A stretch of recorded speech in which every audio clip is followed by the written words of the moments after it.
former officials from previous administrations, Democrat and Republican, that have been entered into the record certainly speak to the high regard in which they hold you.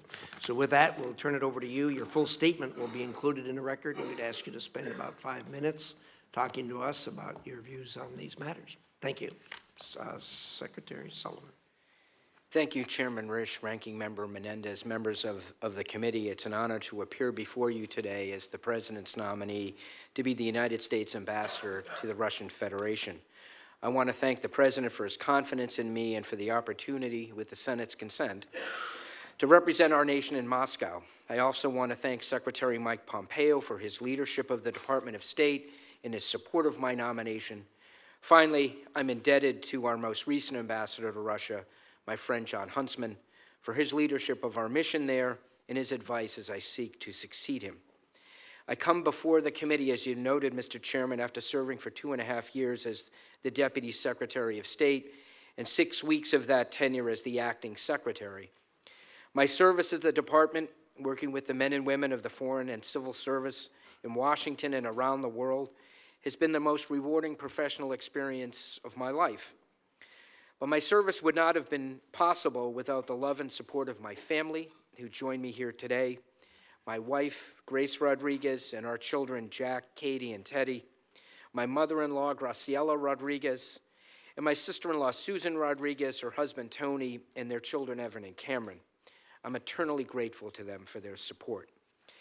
If confirmed as the U.S. Ambassador to Russia, I will bring to my position not only my experience as the Deputy Secretary of State, but also my prior experience, as you noted, Mr. Chairman, in a variety of other government positions over the last 35 years.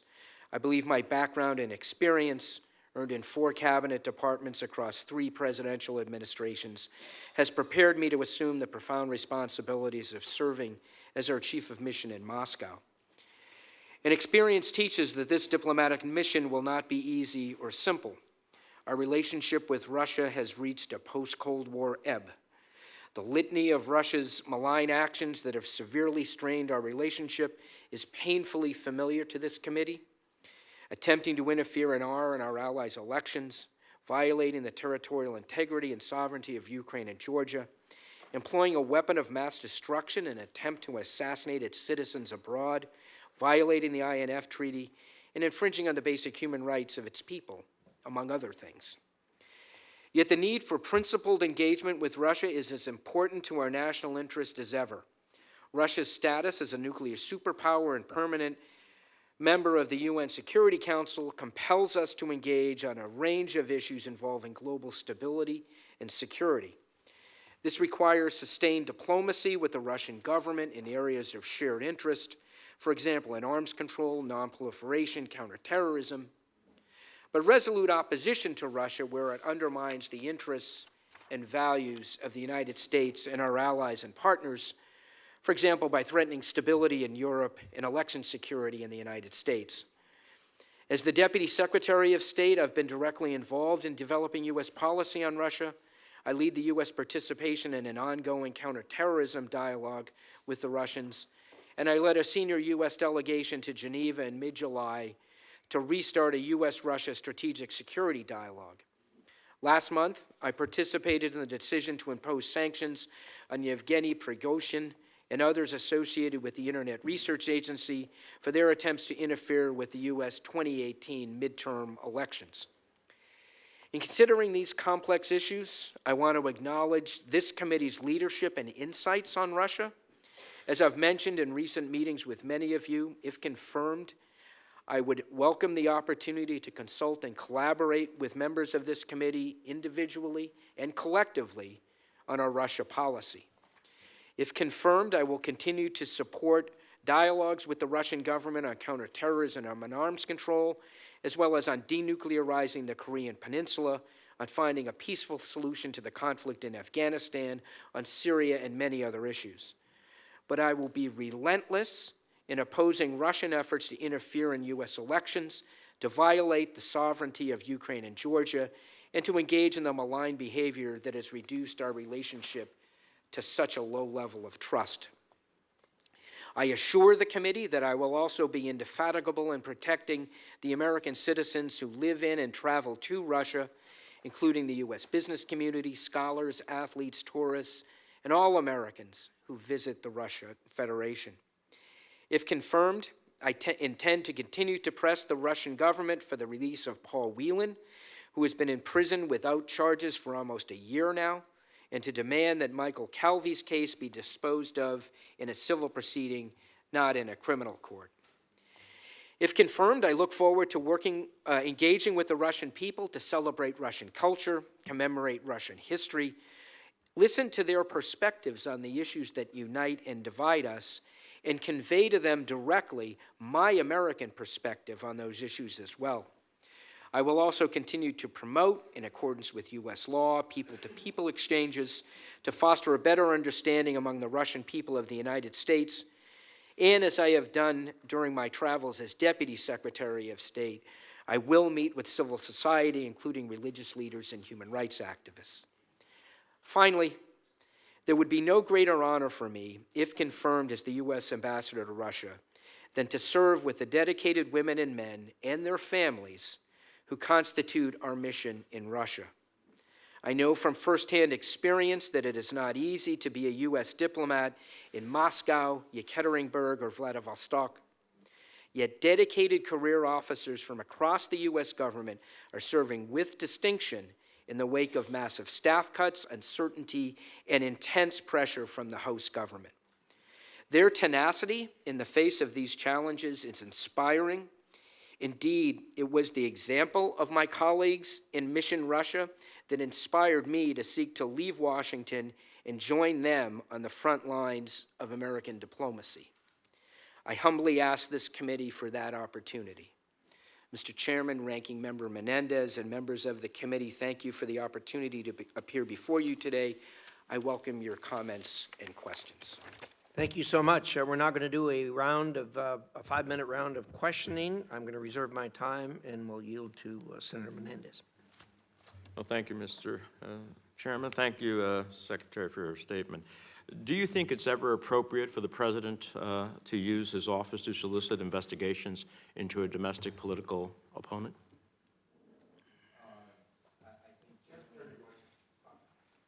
My apologies. Soliciting investigations into a domestic political opponent, I don't think that would be in accord with our values.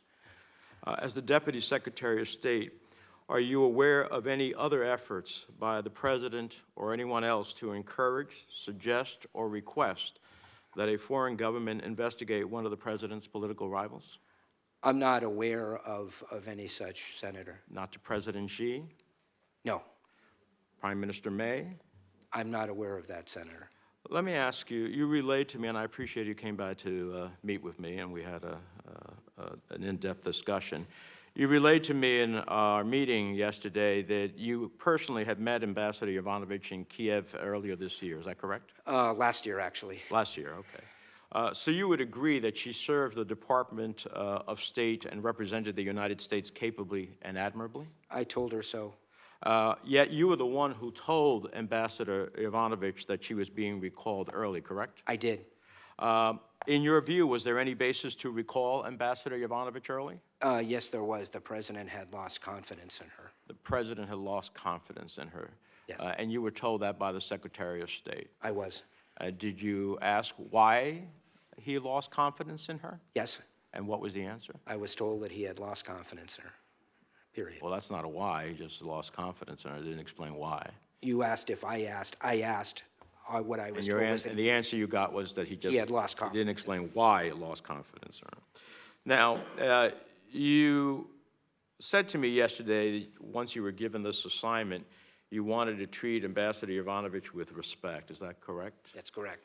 The best way to show respect would have been to push back on the Secretary and say, why are we recalling someone who's, by the way, whose term had been extended, and then we're recalling her back even though there was only a few months left in her nomination, a career ambassador. Why didn't you push back? Well, as we also discussed yesterday, Senator, this had been a discussion that I'd had with the Secretary over a period of time, and the Secretary, in turn, had pushed back and sought justification from those who were criticizing Ambassador Yovanovitch. And after several months had elapsed, the secretary finally told me that there had come a point at which the president had lost confidence in the ambassador and that we needed to make a change in our mission to Ukraine. You were aware that there were individuals and forces outside of the State Department seeking to smear Ambassador Yovanovitch, is that correct? I was. And to seeking to remove her, is that correct? I was. And did you know Mr. Giuliani was one of those people? I believed he was, yes. When, in fact, this came about, did you ever personally advocate for a statement of support on behalf of Ambassador Yovanovitch? At the time of her removal, I did not. So let me turn then to some of these other questions. What did you know about a shadow Ukraine policy being carried out by Rudy Giuliani?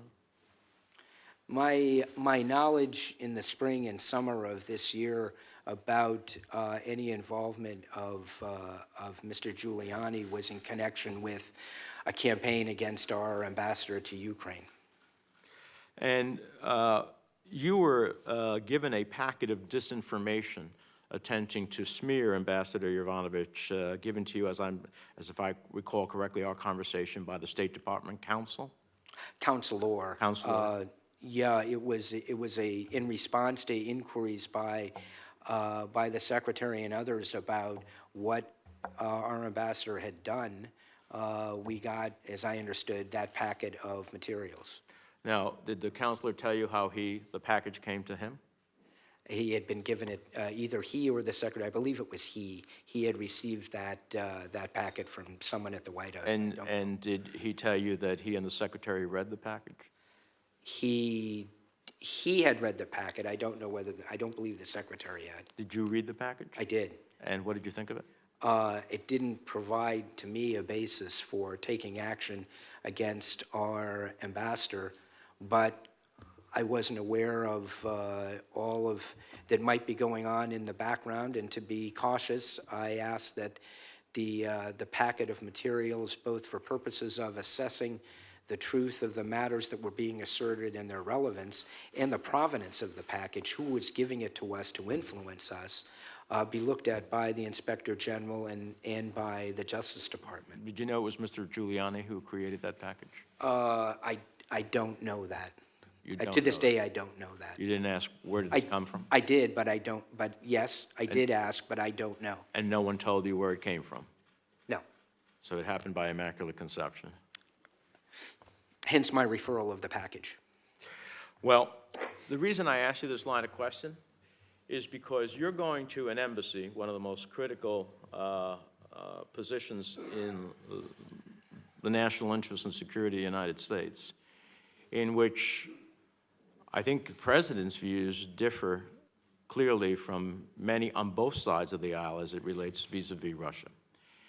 And there may be moments in time in which what happened in Ukraine is going to be happening as it relates to Russia.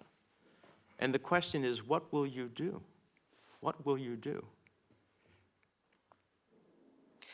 I will follow the law in my conscience. In this instance, with respect to the removal of the ambassador, my experience had been that when the president loses confidence in an ambassador, no matter what the reason, that the president's confidence in his ambassador in a capital is the coin of the realm, the most important thing for that ambassador. And if he's lost that confidence, and this happened, as I think I may have mentioned to some of the members of this committee, to my uncle when he was the last U.S. ambassador to Iran, President Carter thought that my uncle was disloyal to the administration and to the president and his policies, and in January of 1979, asked Secretary Vance to have my uncle removed as our ambassador.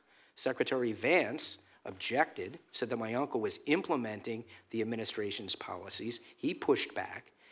Several months later, the White House, the president, said, Sullivan's got to come out. He was removed as our ambassador. He was undermined by the White House. There were leaks about his character, his loyalty to the United States and to the administration. And as a result, after 32 years of service in the Foreign Service, three-time ambassador, he resigned from the Foreign Service. So when the president loses confidence in the ambassador, right or wrong, The ambassador needs to come home. Well, I'll just close by saying I appreciate you told me that story, and I appreciate hearing it again.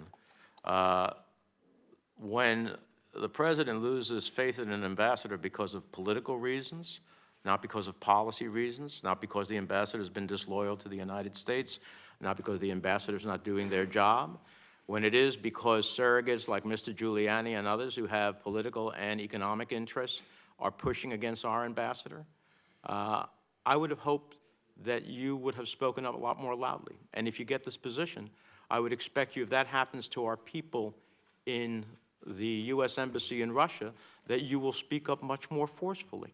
Because that's the essence of being an ambassador. Yes, to represent the nation, but also to defend the men and women who work every day and should be insulated from that type of political consequence. And so this is something that, with the experience you just told me about, I would have thought that you would have been more forceful. Thank you, Mr. Chairman. Senator Romney. Thank you, Mr. Chairman, and thank you, Secretary Sullivan, for your willingness to serve in the Foreign Service, and particularly to go on a foreign assignment in a far-off and cold place. I acknowledge that you will be filling big shoes. Ambassador John Huntsman has served with distinction and honor in that post, and I anticipate that you will do the same.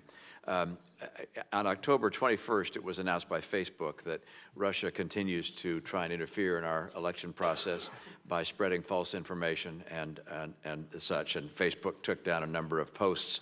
So it's very clear that there's been no change on the part of Russia in terms of their intent to interfere with our election process.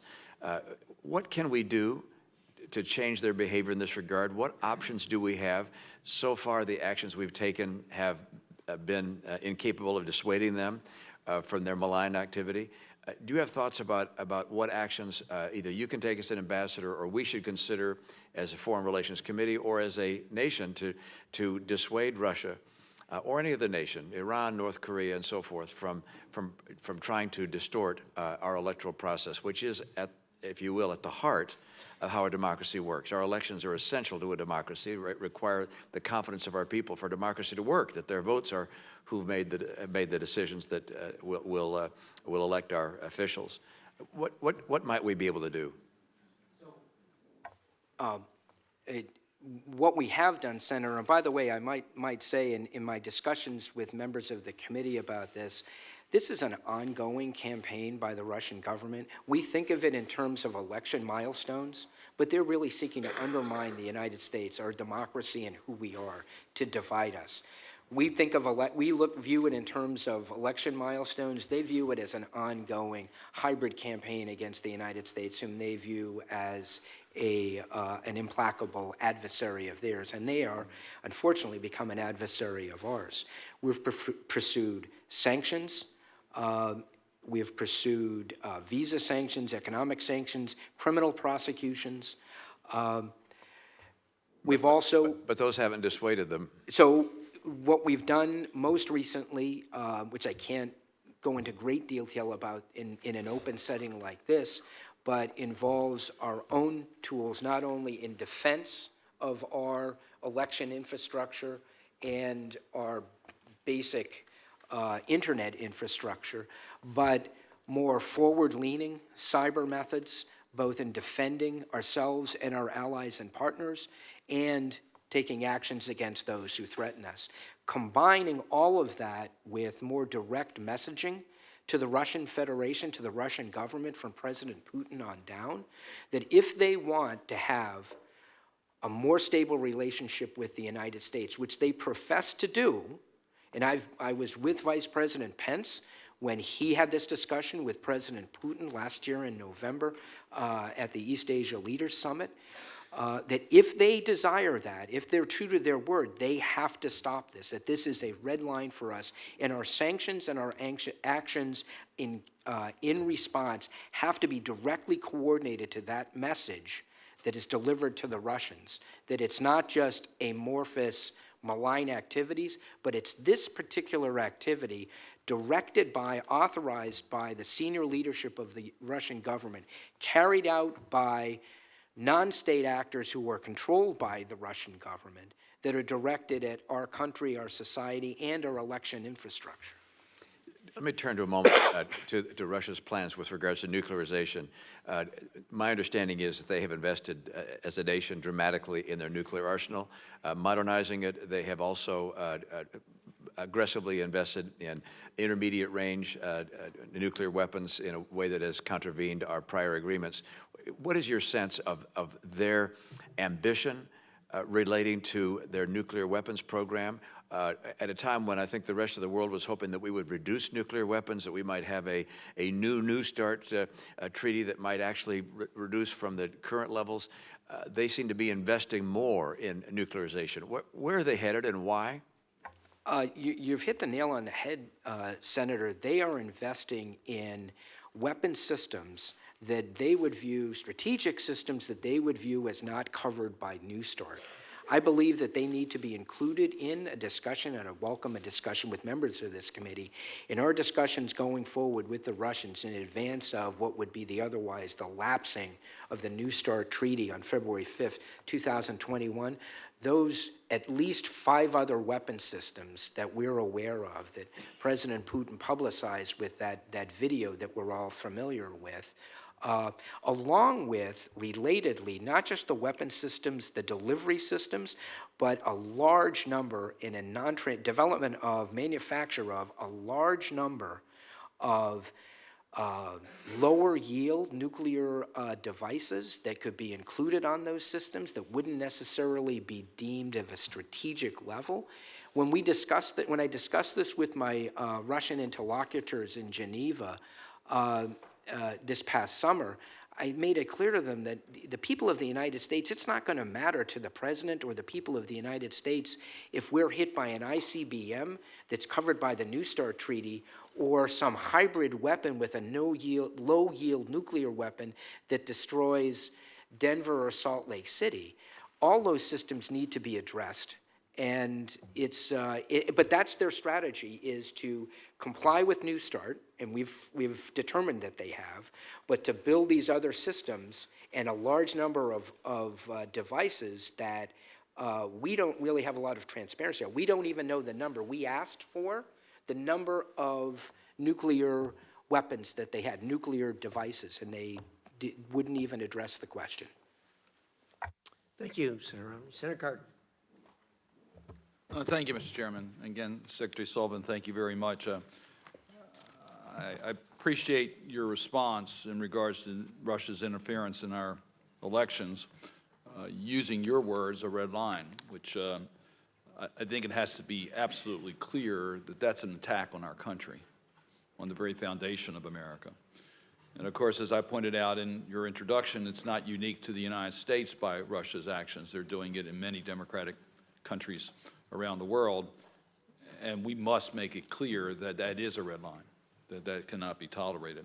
I also appreciate in your statement your willingness to meet with civil society and for our embassy to be a beacon of hope for those that are oppressed. Earlier this month, Senator Rubio and I authored a letter joined by many of our colleagues to Secretary Mnuchin and Pompeo in regards to Russia's actions against human rights advocates and the imprisonment of opposition leaders, and urging the administration to be more aggressive in protecting those individuals, including the use of the Magnitsky sanctions. So I want to start, as I do with most ambassadors that are going through a nomination hearing in a country that has challenges on protecting human rights, as to how high of a priority will it be to promote American values as it relates to human rights, giving hope to the people of Russia that they do enjoy universal human rights that will be recognized by the United States and defended by the United States? It's a fundamental part, I would consider it a fundamental part of an American ambassador's mission to promote those values and to also point out the incongruity of the fact that the Russian Constitution guarantees many rights, but the Russian government, their government is infringing those rights.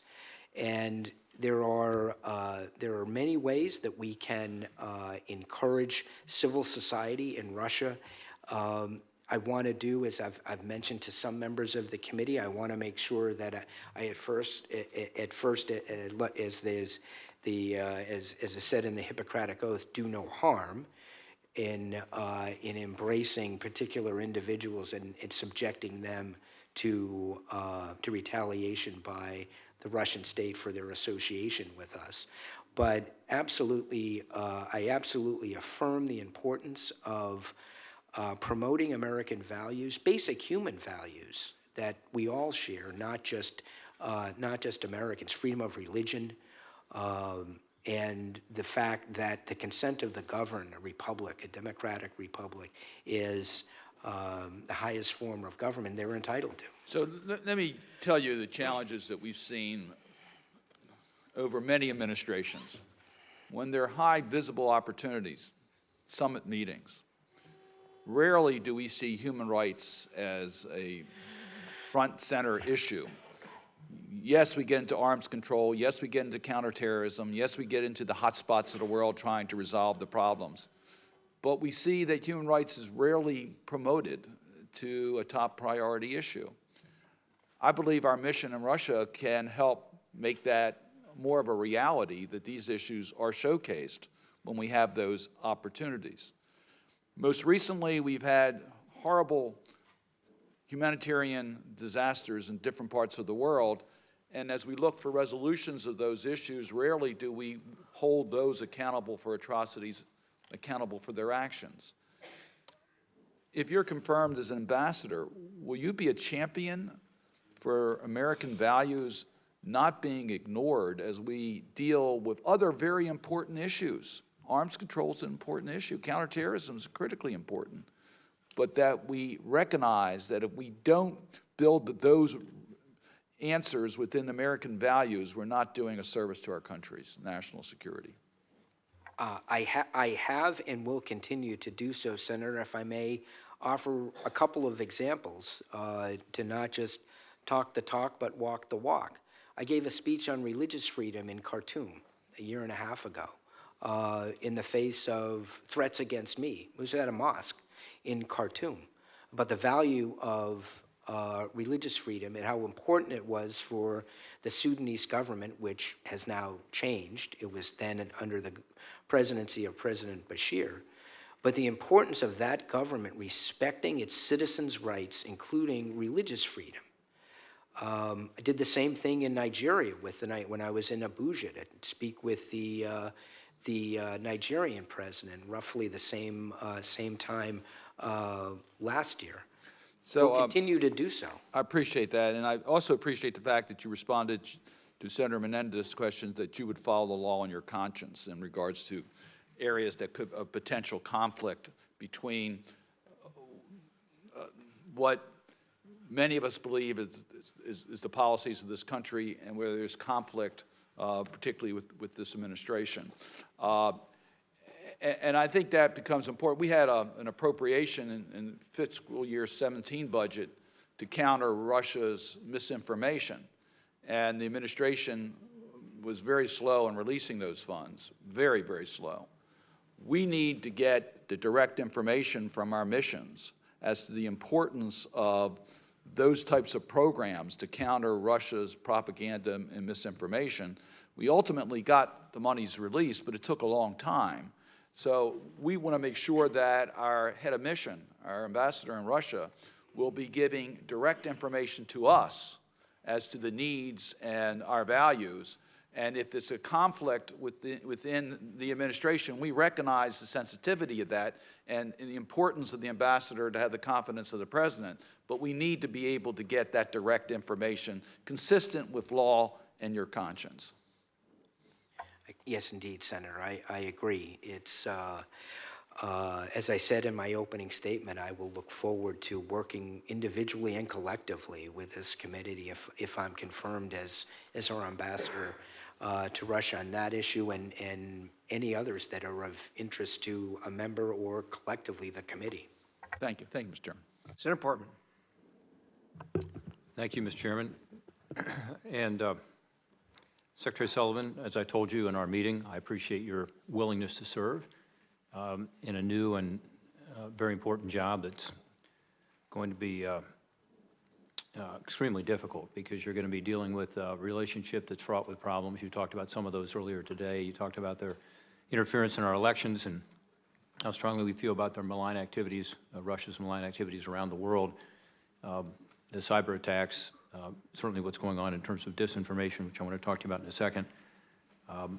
As you know, I spent a lot of time on the Ukraine issue. You mentioned Georgia, Ukraine. We didn't talk much about Syria, but even today as we sit here, you know, there's the potential for U.S. forces and Russian forces to be in conflict for the first time in many years. So there's lots going on. Having served in 3 administrations now, you've got the background and experience to be able to handle it, I believe. So I'm glad you're willing to do it. I'm going to assume for the purposes of my questions that you'll get through this process as you have in the past, and that, as I've seen this morning, you know, you'll be able to answer the questions that are raised by my colleagues in a way that will ensure that you are confirmed.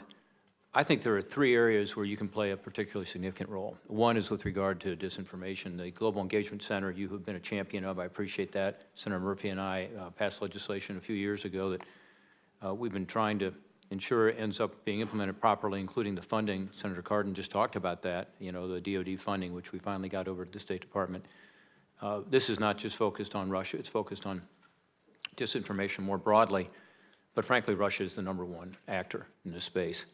So let me ask you, from your perch in Moscow, will you continue to be an advocate for the Global Engagement Center? And can you help us to ensure that we don't have these glitches, that we have the funding at a stable level so that we can bring the expertise in to be able to push back on disinformation globally?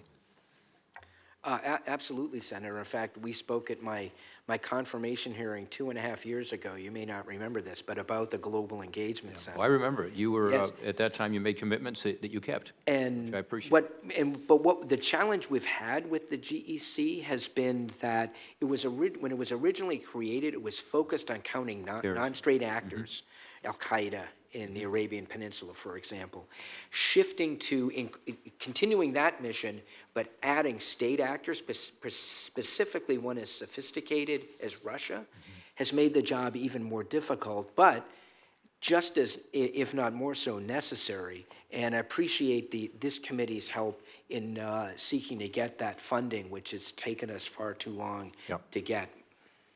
Second, so thank you. And I think you will have a unique opportunity, given your position. I believe you're going to be confirmed for, to be able to speak to that. Second is Ukraine. And as you and I have talked about, I've been there several times. I went there right after the Revolution of Dignity and the Maidan, and since then, members of this committee have supported over $3 billion in additional aid to Ukraine, including now lethal defensive aid, which is necessary, and now a lot of Americans know about that as well, given what's happened in the last couple months. The point is, it's an extremely sensitive time in Ukraine. President Zelensky has told me, and he has taken some rather courageous political actions to fulfill this, that he would like to see the conflict in the Donbass resolved. He specifically has talked about the Steinmeier formula, withdrawal of the Russian forces from the border areas, withdrawal of the Russian-backed surrogate forces there, in exchange for elections in the East and in exchange for some level of autonomy. He's gotten a lot of pushback from that, as you know. But the point I'm making is, I think you, having had your experiences at the State Department, understanding this issue more broadly, have an interesting role to play, which is to get Russia to the table in a good faith effort, which I have not seen yet, both with regard to Crimea, which we must never forget, and with regard to the eastern border. I think there is an opportunity here with the new administration, with his majority in his parliament, the Rada, and with his determination to try to figure out a way forward. Are you willing to take on that role, which would not be the typical role of an ambassador, but I think in your case it would be one that could be crucial, again, to getting Russia to the table in a way that this issue could be resolved? Well, thank you, Senator. Russia is the key actor in this whole drama. We have the situation we have in the Donbass and in Crimea solely because of Russia's actions. I thought we saw a little shift in the Russian position a few months ago when they agreed to the prisoner exchange to release the Kerch Strait sailors, the Ukrainian sailors that they had illegally attacked and seized. But I think there hasn't been the follow-through that we were hoping for. I would expect that the U.S. ambassador to Russia would be involved, in particular, in engaging with the Russian government in coordination with colleagues at the Department of State and at the NSC on this extremely important issue. Yeah, again, my time has expired. We'll continue this dialogue, but you will have the opportunity to play a central role in this because of your experience at the NSC and at the State Department and at the White House and the network you've developed and the respect you have here on the Hill. So I hope you will use that aggressively to be able to resolve some of these issues, particularly with regard to the eastern border of Ukraine. Thank you, Mr. Chairman. Thank you. Senator Shaheen.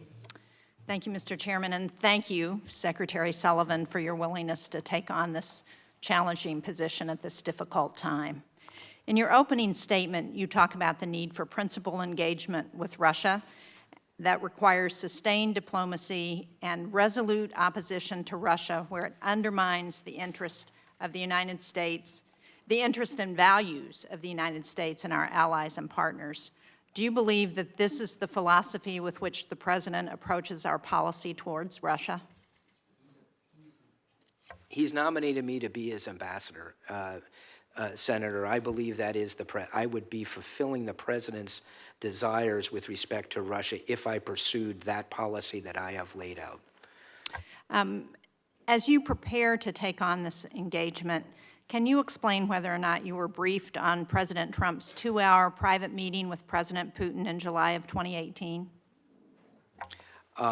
Whether I was briefed after the meeting? Yes. Or any time between then and now as you prepare to take Oh, on? I just meant not before the meeting, but after the meeting, about Correct. the results of the meeting.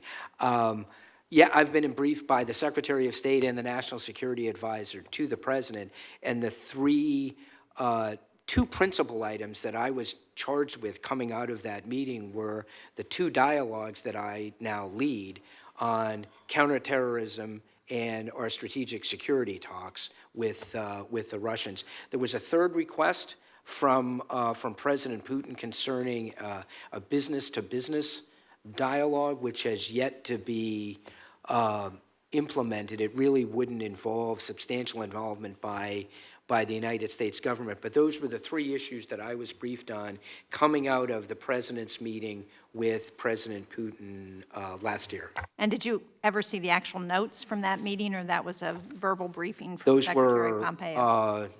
well, and Ambassador Bolton, I didn't see a verbatim memorandum reciting what exactly was the back and forth between the two presidents in the meeting, but I hesitate to say it was only orally. There may also be memos that discuss these priorities for the dialogues that I described, but I didn't see a memo that summarized the results of the conversations between the two presidents. I was briefed on the outcomes that I should be looking to implement.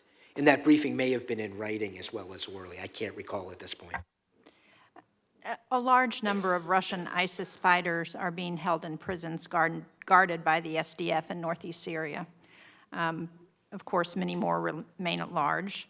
And Russian terrorism analysts say that Russia, in many ways, has exported its own domestic terrorism problem to Syria. Do you agree with that assessment? And given Russia's increasingly prominent role in northeast Syria following our withdrawal, are you aware of any of United States efforts to push Russia to address the global ISIS problem and to take back its own ISIS fighters who have immigrated to Syria? Yes, in fact, that's a major topic of our discussion in the counterterrorism dialogue. We've had 2 meetings at the deputy minister, deputy secretary level, and then a number of other meetings at lower levels involving FBI, CIA, et cetera. The Russian government has, with respect to the foreign terrorist fighters in northeast Syria, has agreed with us that countries who have their citizens who are detained, who left their homeland, went to northeast Syria or elsewhere, but are now detained in northeast Syria, that they should be taking those citizens back to their home countries to be prosecuted and dealt with, And have they including actually, Russia. has Russia actually done that? They have, in fact, in fairly large numbers. In fact, we have the opposite concern, frankly, Senator, which is our concern about how people are going to be treated when they get sent back to Russia. So from my perspective and my discussions with the Russians, they are, in fact, in aggressive agreement with us on wanting their people back and putting pressure on other countries, particularly European countries, to take theirs. My concern is what happens to those people, and particularly family members of those fighters who get sent back to Russia, which is one of the limitations on our counterterrorism dialogue. Right. There are limits in what we can, how we can work with them because of their behavior. And were you aware that Rudy Giuliani had opened a second channel of diplomacy, if you want to call it that, a second channel of effort in Ukraine? As I said in response to questions from Senator Menendez, I was aware that that Mr. Giuliani was involved in Ukraine issues. My knowledge, particularly in April, May, June timeframe, even into July, was focused on his campaign basically against our ambassador to Ukraine. And is that the normal way the State Department does business, to open a second channel Well, I will to say a that country? there are examples going back through history of presidents using people outside of, U.S. citizens outside of the government in whom they repose trust to convey messages and represent them abroad. So it's not, in my experience, unprecedented. So I don't know whether I say more than that. And it's also the president's prerogative, even within the U.S. government, if they're, for example, sending Secretary Perry to Ukraine to discuss energy issues, for example, even though he's going on a foreign mission to a foreign country, he's not the Secretary of State. That is something the presidents typically do. But you assume, and my time is up, so I will stop, but I think we normally assume that everybody is pursuing the same policies when we have different channels of communication to a country. Thank you. May I respond to that? You may. Thank you, Mr. Chairman. That's a problem when there are multiple parties involved, and it's a challenge, I think, for any Secretary of State to maintain control over U.S. foreign policy in any government when there are, even within the U.S. government, if there are other cabinet secretaries. I know from my experience in the Bush 43 administration, great disagreements between the Department of Defense and the Department of State on what were essentially foreign policy issues. So it's a challenge for the Secretary of State to maintain control over that policy in any administration. Thank you. Senator Young.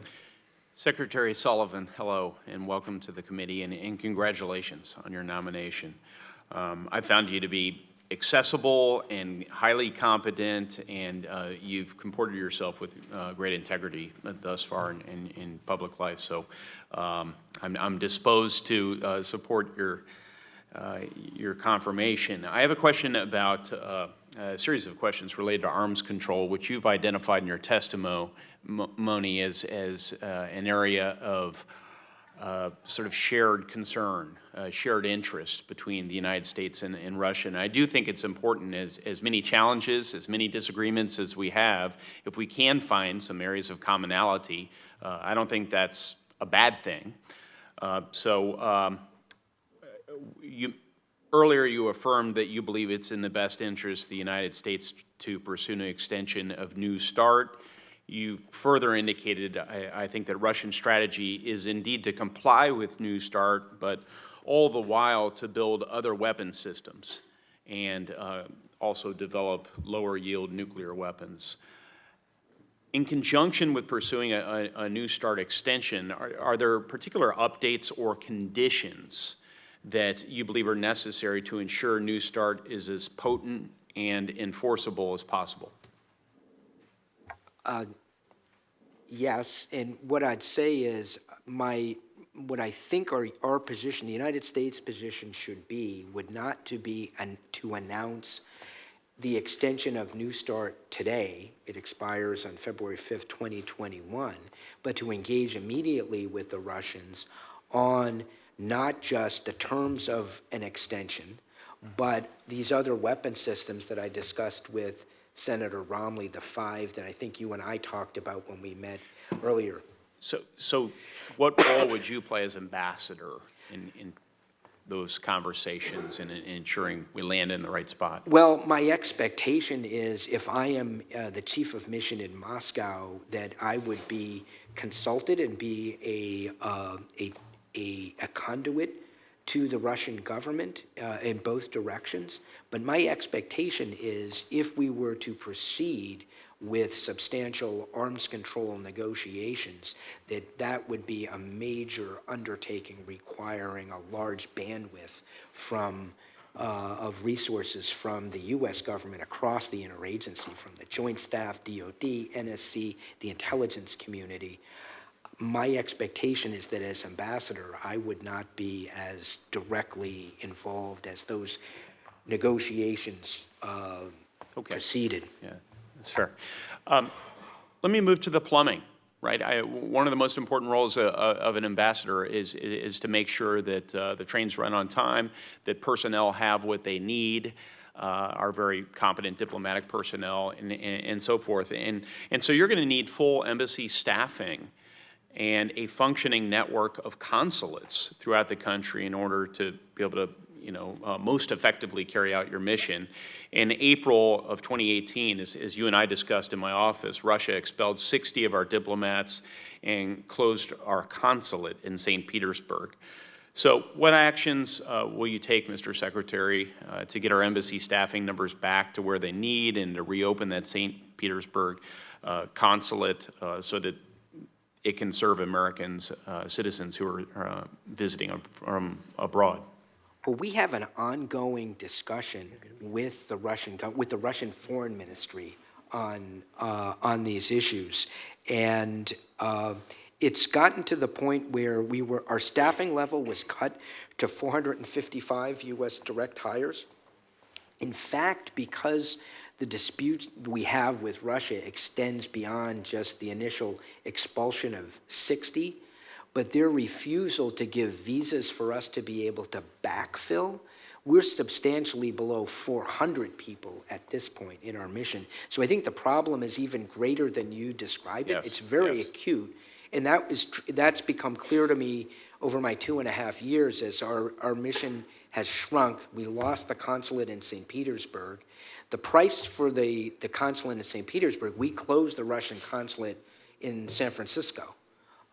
And we don't have plans to allow them to reopen that consulate, which was used for other than diplomatic purposes. But not having a consulate in St. Petersburg, we have for purposes of providing American citizen services out of our embassy, we have so many Americans who visit cruise ships that make port calls. It's essential that we have a consulate there, and we're handicapped by having to work out of Moscow to service people there. So I think it's important too. So, to the extent that I and other members of the committee can be helpful on that front, we of course want to. I am going to submit for the record a series of questions. I'm going to very quickly, publicly say them, and I would appreciate it if you could respond to them later. Simple yes or no answers. I think it's really important that we sort of protect the prerogatives of this committee and of this Article 1 branch. So here they are. Have you adhered to applicable laws and governing conflicts of interest? Have you assumed any duties or any actions that would appear to presume the outcome of this confirmation process? Do you agree, if confirmed, to appear and to testify before this committee when requested by the chairman and ranking member? Do you agree to provide documents and electronic communication in a timely manner when requested by this committee, its subcommittees, or other appropriate committees of Congress, and to the requester? Will you ensure that you and your staff complies with deadlines established by this committee for the production of reports, records, and other documents, including responding timely to hearing questions for record? Will you cooperate in providing witnesses and briefers in response to congressional requests? And finally, will those briefers be protected from reprisal for their briefings? I don't anticipate any challenges whatsoever, but I'll submit this for the record. And Thank you, expect Senator. response. Thank you so much. Those questions will be submitted. Thank you. Senator Kane.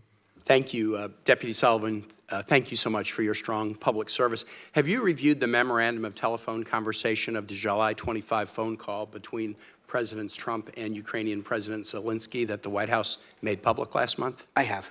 I'd like to introduce it into the record, Mr. Chair.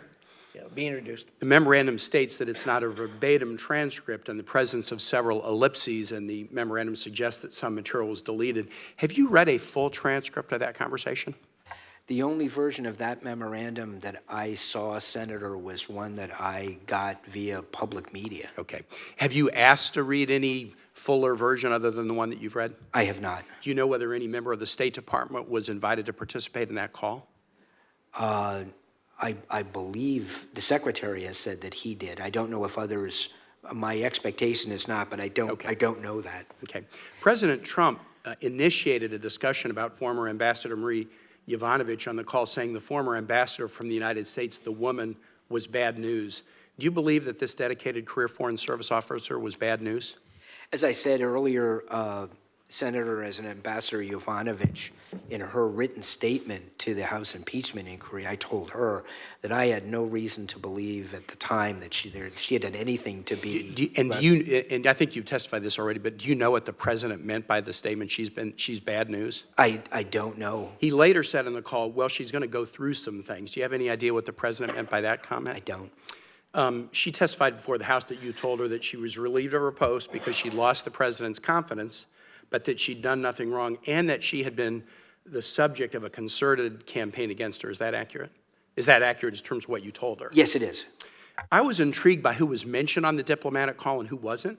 The memorandum mentions Rudy Giuliani 6 times, Attorney General Barr 5 times, Ambassador Yovanovitch 3 times, Vice President Biden 2 times, Vice President Biden's son 1 time, and Robert Mueller 1 time.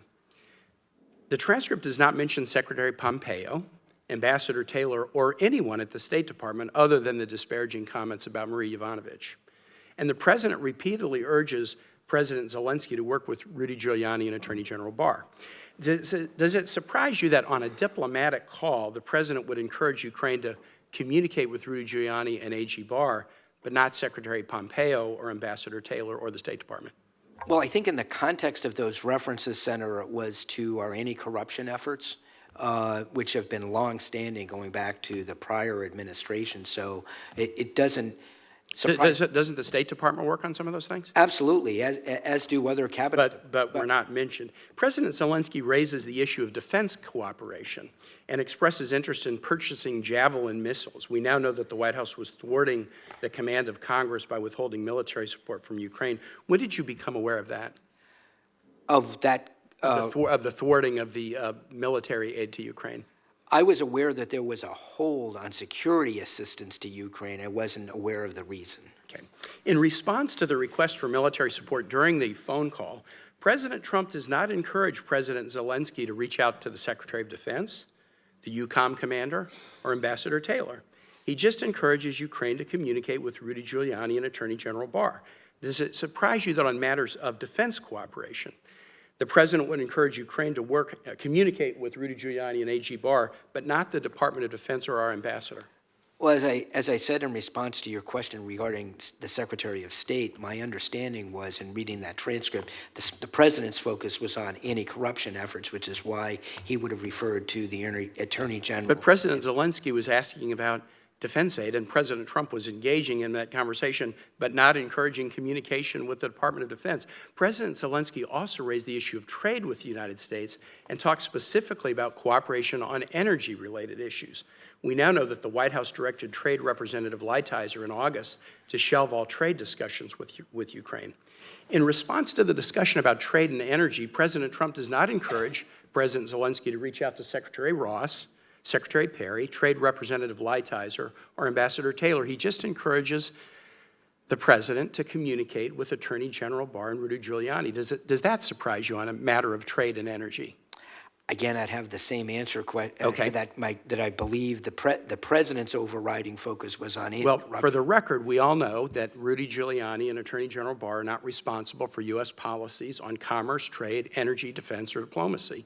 As far as you know, are there other countries where the president is directly encouraging the head of state to work with Rudy Giuliani and Attorney General Barr rather than the State Department, the Defense Department, the Commerce Department, the Energy Department, the Trade Representative, or our own U.S. Ambassador? I'm not aware of any other country with respect to Mr. Giuliani. Let me ask you one other question. He wanted to finish. I just want to say, with respect to Attorney General Barr, I don't know, but it wouldn't surprise me if, given the role of the Justice Department, it may be. But I'm not aware of any other instance with respect to Mr. Giuliani. Lastly, the president's calendar reveals that he held a phone conversation with Vladimir Putin 6 days after the call with President Zelensky. Do you know whether the president told President Putin that the U.S. was withholding military aid from Ukraine, stopping trade discussions with Ukraine, or that the U.S. was about to cut $800 million in NATO-related military construction projects in Europe during that call? I do not believe that was mentioned in the call with President Putin. So you've seen a transcript of it? No, I have not, but I've not been told that was the subject of the call. You're unaware, but have not been told? My recollection is that call was that there was a massive wildfire. The summary of the call says it's about wildfires and Yes, trade. that's but what I it doesn't heard. give any additional details. That's what I'm You've not aware seen of. a transcript of the Right. call. Thank you, Mr. Chair. Thank you, Senator King. Senator Rubio. Thank you for being here today, and thank you for your service to our country, which I think is across 4 cabinet departments, 3 administrations, last 2 years as the deputy, and all of 6 weeks as the acting Secretary of State. So, and now you're going to Russia, as I told you yesterday. I don't know what you're going to do to top that, but that's a great record of service to our country.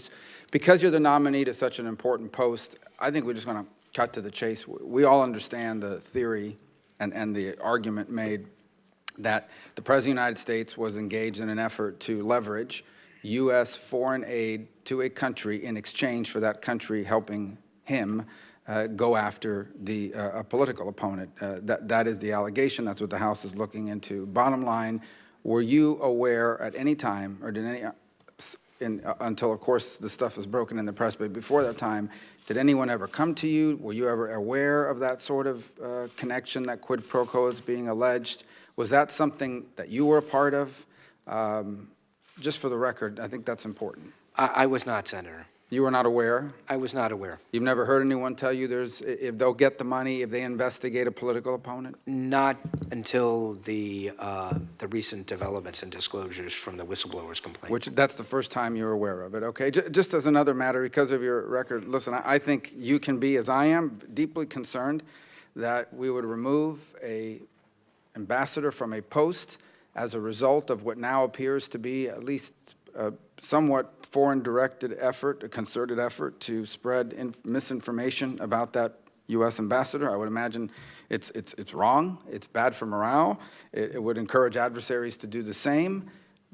But there is, just to be clear, I'm not justifying it. I'm not saying it's right. I have no concerns about it. But there is nothing illegal about an ambassador being removed from their post. In essence, neither you, if you're confirmed, nor any other ambassador serving this country is entitled to serve in that role until there's cause. Ambassadors are reassigned and can be reassigned all the time. We may not agree with it. We may think it's unfair. We may think it's unwise.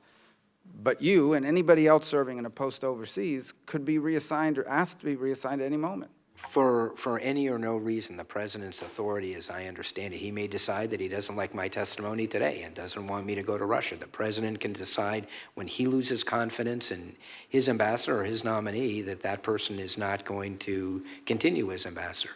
What he can't do is he can't decide that if it's a career employee, that that person is removed from the Foreign Service, and that is not what happened with respect to Yovanovitch. That was my last question. And Ambassador Yovanovitch was not removed. There was no effort to remove her from the Foreign Service. In fact, the opposite. To one part of my conversation with the ambassador was her desire, my hope and her desire to continue to serve in the Foreign Service and what her onward assignment would be. All right. The last topic here in the 2 minutes that are left, it's an interesting thing that's developing here between Russia and China. If we go back 40, 50 years, Russia was the senior partner in that relationship when they weren't in conflict. China was still a developing country. Now the roles have been reversed. We see China growing in geopolitical influence. Their economy continues to grow. Russia, on the other hand, is in decline demographically, economically, to some respects, militarily in comparison to the Chinese. I think it's now fair to say that Russia is the junior partner in that relationship between China and Russia. And I'm curious about your views about what's our role in managing how that plays out, for example, in Central Asia, where the Eurasian Economic Union, frankly, is no match for China's offers with its Belt and Road Initiative. And so you've got a country that's in decline relative to China. They may feel threatened by this if they don't already at some point. What's our role in that? How do we manage that? And what's our role in Central Asia as these two countries potentially have that tug of war? Well, as we discussed yesterday, Senator, those 5 countries are extremely important geopolitically, their location, for any number of reasons. Our counterterrorism mission, for example, resolving the conflict in Afghanistan on terms favorable to the United States. I believe there is competition between Russia and China in that area. We want to be involved. I met with the 5 foreign ministers from those countries. This would have been last year before a UN Security Council session on Afghanistan where they participated. I met with them to discuss our interests, their interests, and some of those countries at least being closer to the United States as they feel squeezed between Russia and China. So it's geostrategically important, as you noted, and we do have a role to play. Thank you. Thank you. Senator Markey. Thank you, Mr. Chairman. Mr. Secretary, Gordon Sondland came before this committee, as you are today, so that we could consider his nomination to be the U.S. ambassador to the European Union, which no longer includes the Ukraine. According to statements by multiple government officials, including Lieutenant Colonel Alexander Vindman, a Purple Heart recipient and Ukraine expert assigned to the National Security Council, as well as other diplomats, Sondland was involved in efforts to get Ukrainian President Zelensky to investigate President Trump's political rival rather than to pursue the national security interest of the United States. In fact, Ambassador Sondland is reported to have determined that, quote, Ukrainian leaders deliver, quote, a specific investigations to secure a meeting between President Zelensky and President Trump. In response to Senator Menendez, you stated that it would not be in accord with our values for a president to solicit a foreign investigation into a political rival. Have you ever heard of any other president ever asking a foreign government to investigate an American citizen? I can't think of one off the top of my head, Senator, but as I've said in response to Senator Kane's questions, the President and the United States government has been focused on anti-corruption efforts extensively in Ukraine. So in your opinion, I'd like to hear it, having President Trump ask Ukraine to investigate a U.S. citizen, his political rival, would be unprecedented in American history and certainly the American presidency? I don't consider myself competent to answer the historical. To your knowledge? To my knowledge, I'm not aware of that, but which is not to say it hasn't happened. As ambassador, to Russia, would you ever put any individual's political interests ahead of the foreign policy and national security interests of this country, even the political interests of the President of the United States, even if requested by the President of the United States? I would only implement the President's foreign policy in the national security interests of the United States. So you would never compromise America if the political interests of the President ran contrary to our... My oath would be, as my current oath is in my present position, to the United States and our Constitution. I have received information that before John Bolton resigned, President Trump may have made a decision to exit the Open Skies Treaty, which permits signatories to conduct short notice unarmed reconnaissance flights over the entire territories to collect data on military forces and nuclear weapons activities. We then share this information with our allies and all signatories to the treaty. Do you believe that withdrawing from the Open Skies Treaty is in the interest of the United States? To my knowledge, the United States has not withdrawn from the Open Skies Treaty. In fact, the United States this month is chairing the Open Skies Consultative Commission. There was the 1500th Open Skies Treaty flight. Do you believe that withdrawing from the Open Skies Treaty is in the best interest of the United States? There would need to be substantial evidence to support the national security interest for withdrawal from that treaty, and there would need to be consultations with this committee, with Congress, and in particular with our NATO allies and the other countries that are members of the treaty before, as we did when we withdrew from the INF Treaty. Have you made a decision to withdraw, to exit from the Open Skies Treaty yourself? I have not. You have not. And I just, for the record, Secretary of State George Shultz, Secretary of Defense Bill Perry, Sam Nunn, all strongly support continued U.S. participation. Has the White House consulted the State Department about potential withdrawal from the Open Skies Agreement? I have been consulted because I heard those same rumors, Senator. You have been consulted? Well, I inquired as to whether we had withdrawn from the treaty and was assured we had not. You have been involved in discussions, given your leading role in strategic I have, security? and I've consulted with our ambassadors to NATO and the OSCE and heard their views and conveyed those views about their view that we should continue to be members of the treaty. And our ambassador of the OSCE, Ambassador Gilmore, is the chair, as I said this month, of the Consultative Commission on Open Skies. You've consulted with allies who benefit tremendously from this agreement? And what is their view, our allies? We have not, to my knowledge. You have not? No. Have you consulted with Congress on the withdrawal? Other than conversations in connection with my nomination, no. Yeah. Is the United States and Russia still in compliance with the treaty? The United States is in compliance. There's the United States' view is that the Russians have not been in compliance in certain respects, including overflights over Kaliningrad. But we and the Russians and all the signatories of the treaty continue to be members. And as I've said twice before, we are chairing the commission that oversees the treaty this month. Ambassador Gilmore is. Do you think this transparency, which the treaty creates, is in our national interest, and that we should resolve the ambiguities rather than withdrawing completely from it has been in our interest, and to the extent that it's not, we need to be transparent about why, as we were when we withdrew from the INF Treaty. Yeah, I think it's in our best national security interest that we remain in the Open Skies Treaty. It's helped us a lot, and our allies have been tremendously benefited from it. Thank you, Mr. Chairman.